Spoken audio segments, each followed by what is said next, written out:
study abroad is a whole nother choice. You know, whether it's boarding school or day school, that's a big step. And so families have to really consider that. And it is available, and there are programs in the US, Canada, Australia, New Zealand, England, many places. And they're expensive generally. You will be immersed in English in most cases. You could take one in French or German, I suppose, but most of them are English. They're unusual, and most students don't apply to these, so that this is generally either a select group of students who have the finances to afford that, the families have the finances, or they're determined to gain some independence and go to a program where they live on their own and they have to be in charge of themselves.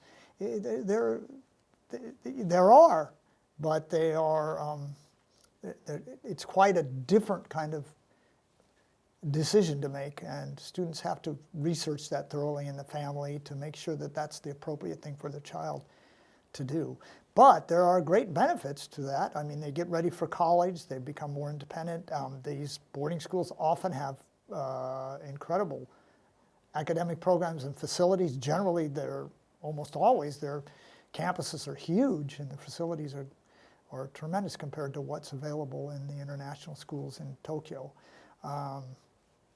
There's great benefits sometimes to preparing for college, and even chances of entering competitive colleges, because, for example, many on the east coast of America are in the middle of college areas where there are plenty of universities and colleges, and they can go visit these schools and get in an understanding of what it's going to take to enter those colleges. And they are very competitive to enter often. In fact, almost always they're competitive to enter.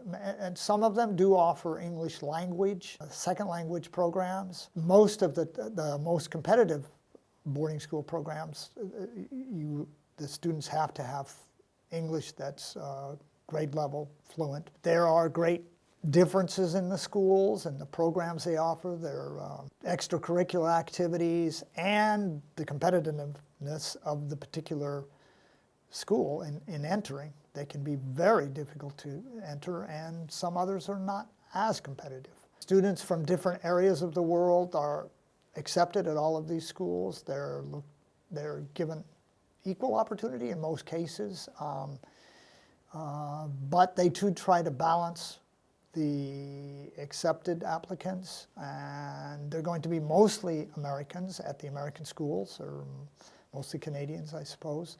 But they do have, you know, up to perhaps some 20% international students. Some of these boarding schools are famous for being great college preparatory programs that have historically sent their graduates in large numbers to competitive colleges and universities.